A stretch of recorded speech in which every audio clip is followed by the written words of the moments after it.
Let me start off this Saturday Wisdom episode with a story that's a little like the story of Tom and Jerry. With that as preamble, I will attempt explaining to you some aspects of blockchain in agriculture. Data is the new cheese, and there is a constant tussle on about this cheese and its chase between its protector and its hacker. It was fun to watch Tom and Jerry's antics earlier, but the two seem to have walked us following them to a center stage now. As they steal, the two vanish into thin air before it can even be caught. Today, its trail is lost in a mangled web of links and lines. Kevin Mitnick, the world's leading authority on hacking, says hackers are breaking the systems for profit.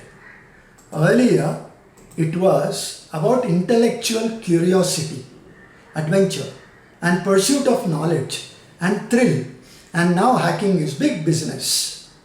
That being what it is, security systems are always evolving by the day.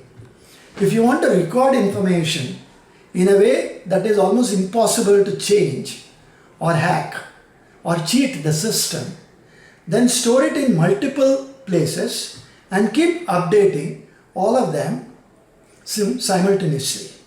If you lose one, others will be there for you.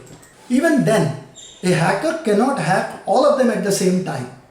That is a simple theory, but when you have billions of zetas and yetas, 10 raised to 21 and 10 raised to 24 of data, massive data, that need to be secured, that then will need some thinking.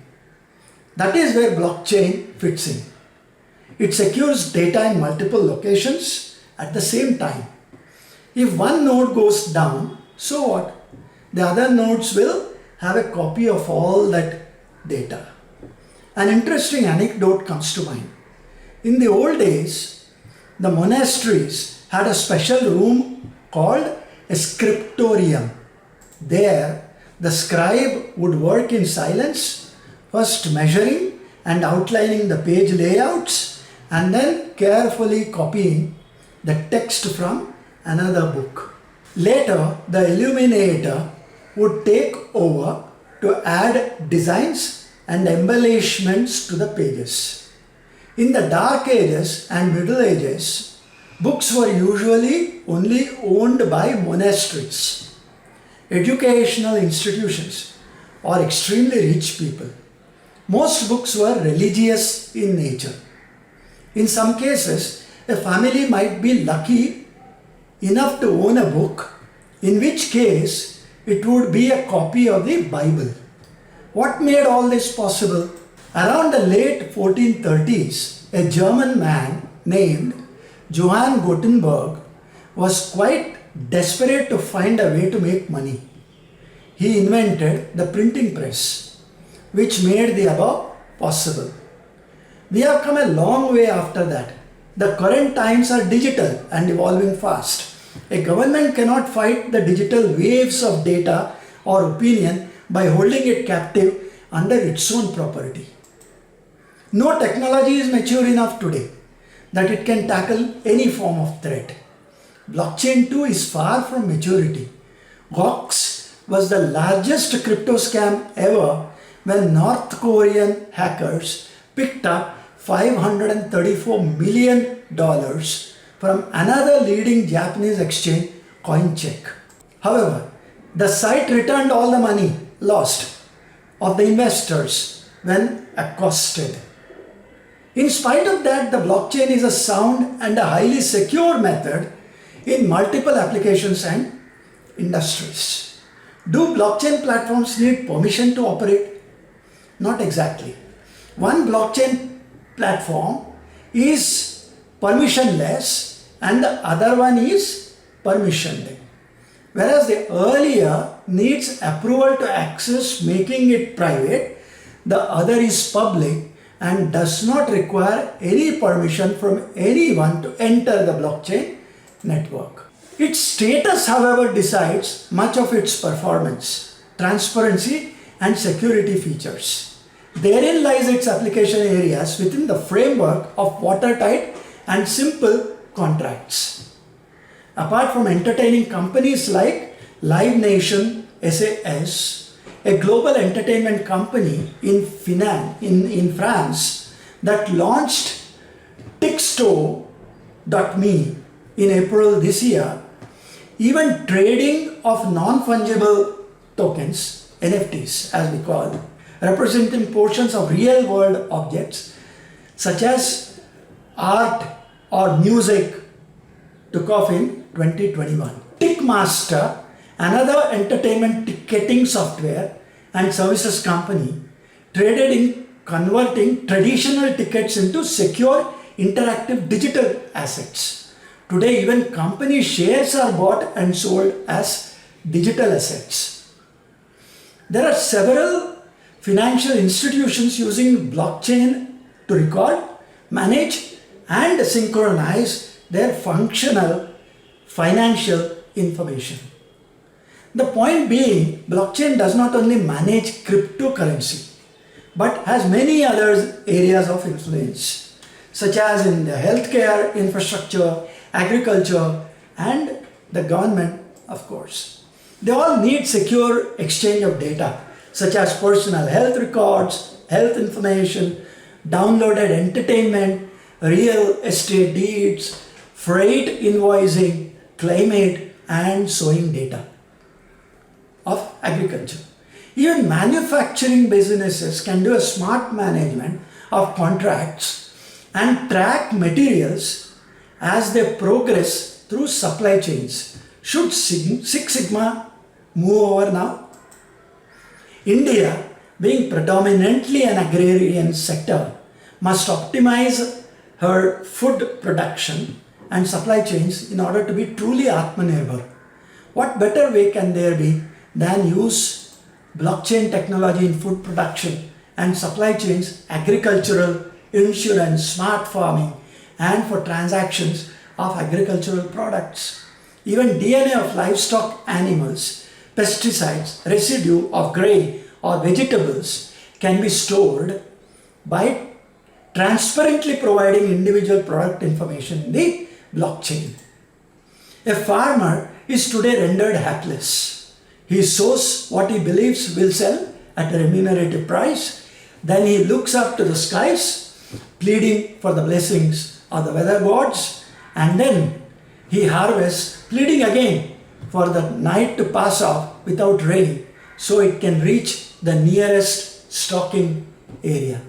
Smart agriculture uses ICT, several sensors, AI, and ML algorithms generating monumental data, a large amount of data, which needs efficient management, not just for managing seed to sale or insurance assessments and payouts, but also warehouse planning, e-commerce, and many others. An exactitude of and balance between agricultural produce within a defined geography and its consumption pattern can do wonders for the supply chain, in the absence of which it's not just the farmer, even the consumer is helpless when coming to guess the value of their wares.